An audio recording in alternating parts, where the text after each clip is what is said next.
On a fateful day, September 11, 2001, the United States experienced a seismic turning point that would reshape the nation's trajectory.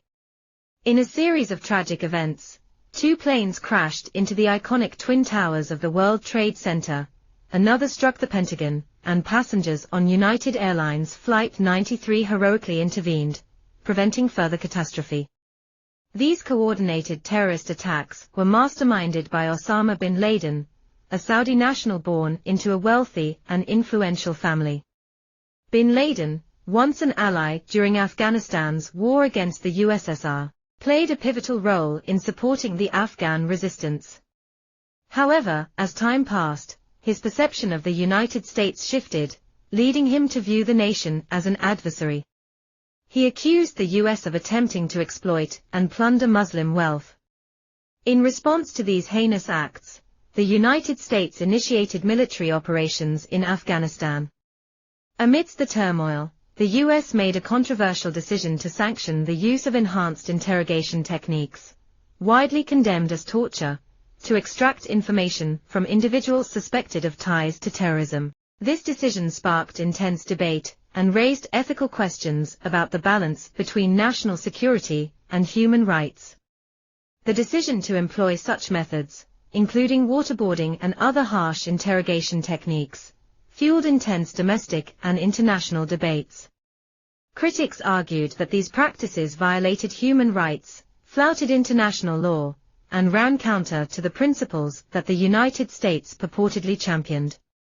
The repercussions extended beyond Afghanistan.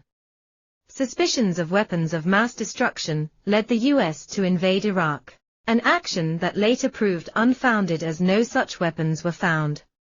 This revelation cast doubt on the intelligence that underpinned the invasion and fueled skepticism about the motivations behind US foreign policy.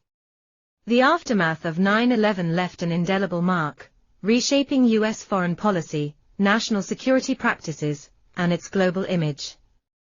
The use of torture, the absence of weapons of mass destruction in Iraq, and the ensuing debates continue to influence discussions on the delicate balance between national security imperatives and the protection of fundamental human rights. The invasion of Iraq, driven by suspicions of weapons of mass destruction, resulted in a destabilized Iraq.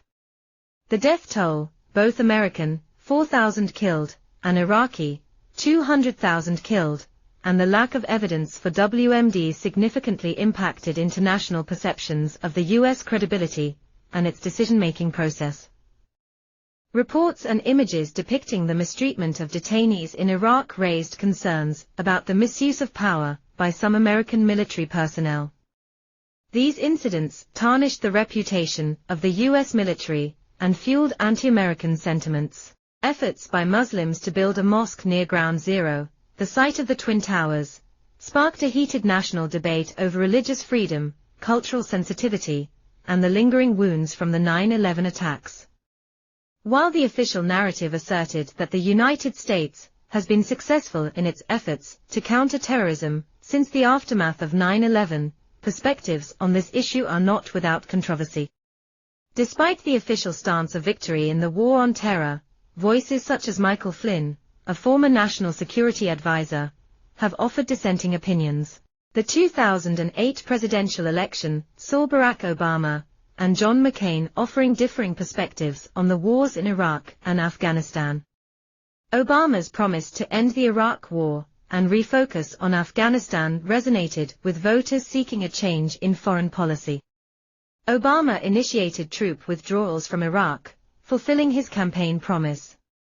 However, the situation in Afghanistan remained complex, with debates on troop levels and strategies. Despite substantial financial investments in Afghanistan's reconstruction, issues like corruption, drug trade, and the misuse of funds hindered progress. The unintended consequences contributed to the resurgence of the Taliban. The discovery of bin Laden in Pakistan raised questions about the country's knowledge and involvement. Pakistan, a nuclear-armed nation, faced scrutiny for its complex relationships with both Al-Qaeda and the Taliban. Both the Trump and Biden administrations pursued complete troop withdrawals from Afghanistan. The decision faced criticism for its potential impact on regional stability and concerns about the resurgence of extremist groups. The toll on both American, 4,000 killed, and Afghan, 150,000 killed, lives has been significant. The vacuum left by the withdrawal has contributed to the resurgence of various terrorist groups sharing ideologies with Al-Qaeda. In summary, the post-9/11 era has been marked by complex geopolitical shifts, ethical debates, and the enduring repercussions of military interventions in the Middle East, shaping the trajectory of U.S. foreign policy and global security. In many ways, the significance of 9/11 is akin to the profound impact the Civil War had on shaping the United States, ushering in a new era that demanded resilience, adaptability, and a commitment to safeguarding the principles upon which the nation was founded.